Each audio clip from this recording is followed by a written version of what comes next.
Welcome to my Elta presentation. When I think of innovation, I think of the word new. A new idea or experience, something that hasn't been done before. And when discussing innovation for education, Theodore Levitt sums this up perfectly. Creativity is thinking up new things. Innovation is doing new things. And by doing is how we learn, as the teacher and as the student. So how can we bring innovation into the classroom? Susie Boss illustrates this point in her book, Bringing Innovation to School. She said, the first step in teaching students to innovate is making sure that educators have opportunities to be innovators themselves. So by trying and testing different innovative technologies, I have been able to design my own collaborative learning resource that I feel reflects both the students' and teachers' development and allows greater digital engagement by interacting with these different technologies that have been embedded into one platform. The innovative approach that I used was the blended learning approach and the adaptive teaching approach. The blended learning approach is important as it allows for synchronous and asynchronous learning to occur. Some of the learning can be done in the face-to-face classroom environment with the whole class present for lectures, discussions and presentations. But the asynchronous learning is also applicable here as students have the flexibility to access the learning materials anywhere, anytime. This can be achieved through a flipped classroom, giving students and teachers the freedom of rotating between traditional classroom teaching and online learning.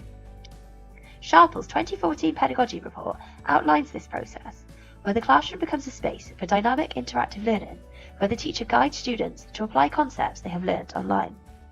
The adaptive teaching approach is also important as it caters to all learners by allowing them to do the learning at their own pace.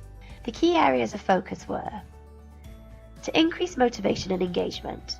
This method of learning and teaching is a great motivator for harder to reach learners as it increases their engagement inside and outside the classroom through its collaborative and cooperative learning methods.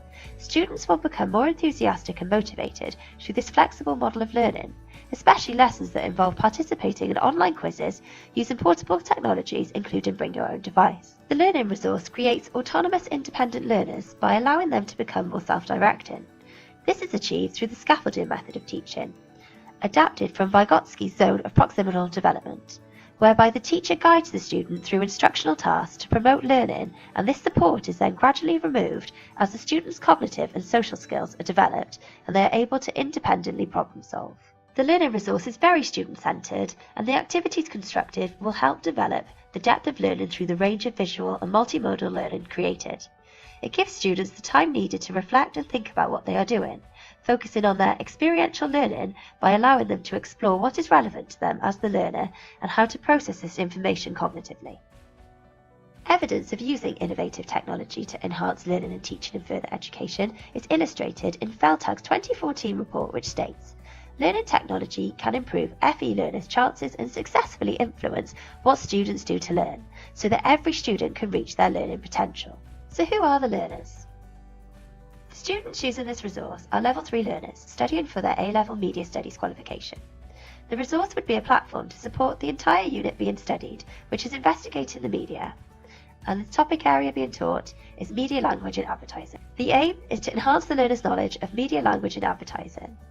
The objectives: to develop knowledge of media, language, codes and conventions used in print media, to critically analyse the different print media formats of advertising, and to collaboratively create print media adverts that will be presented back to the class for peer evaluation.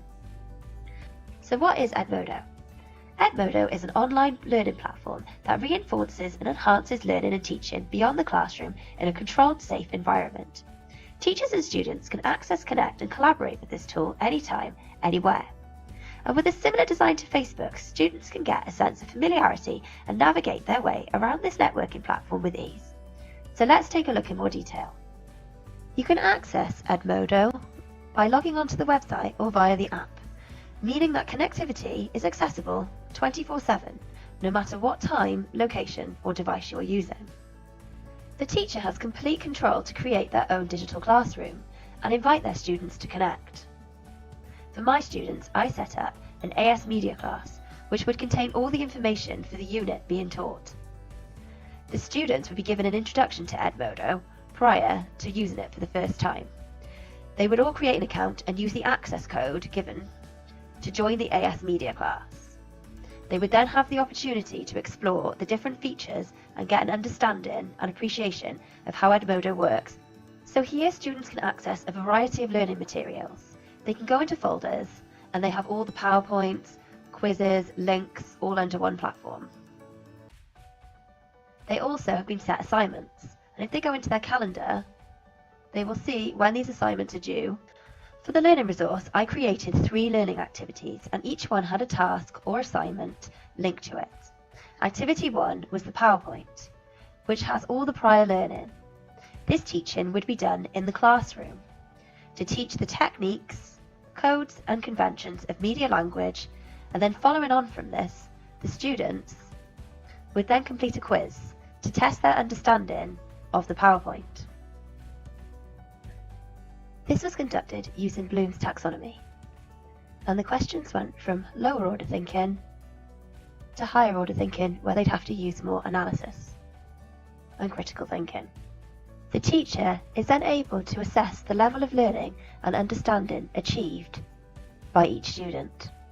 As the teacher, I could then give feedback and assistance to those with lower level of learning and focus my teaching on conducting activities that would further enhance their understanding on the topic. The second activity was to work collaboratively in pairs or groups to create their own media adverts using postermywall.com. This further enhances their communication skills through working collaboratively. They also had a YouTube tutorial to help them to use Poster My Wall. They would then present these back to the class the following week for peer assessment and evaluation. Again, the teacher would be able to assess the student's level of understanding for this task. The final activity was to analyse a television perfume advertisement. This was done using Edpuzzle, and is another form of this ongoing assessment that allows students to continually develop their critical thinking skills for analysing media. All activities were created to ensure inclusivity of all learners. Even if they were not present in class, this platform allows them to access the content at home or even on the move using their own portable technology devices. I like that the students had engagement with each other as well as the teacher. They would be able to send posts and messages to one another as you would do using a social networking site. And it's great that it provides that link between learning and social media. Edmodo is extremely focused around the student and gives them this freedom to engage, participate and express themselves in new ways. It also provides further development of students' problem-solving skills and digital literacy skills, which are particularly important for students being assessed for their Skills Challenge Certificate within the Welsh Bachelorette, which are key skills for progression onto further education and employment opportunities. I conducted an evaluation questionnaire on the Edmodo Learning Resource using SurveyMonkey. Here you can see that the responses were predominantly positive. Users found it was accessible to all learners. It allowed students to communicate effectively with their peers and teachers. It was very innovative, supported collaborative learning, and enhances learners' knowledge on the topics studied. It also develops their digital literacy skills, supports learners of all levels of ability, and the majority agreed that it allows for assessment to be ongoing. However, some had difficulties getting access to sign up to Edmodo. Others felt they would need prior learning to use the different technologies required, and one user felt the quiz activity limited learners' development of subject knowledge because they could use the PowerPoint to assist with answers. My SMART targets would be to ensure that the resource is accessible to all learners, so that every student is able to log in without any difficulty, has an awareness of how to use the technology required for activities and assignments set, and that each student can access Edmodo using either a computer, tablet or smartphone. Planning each activity was very time consuming to create, so these would need to be done in advance, through careful planning and preparation. Embedding other online technologies and quizzes like Quizlet or Kahoot for purposes of assessment and reinforcement of learning. As the quiz on Edmodo is great for assessment, it would be good to compare it to other online quizzes to compare the levels of engagement, motivation and participation from students. Thank you for watching.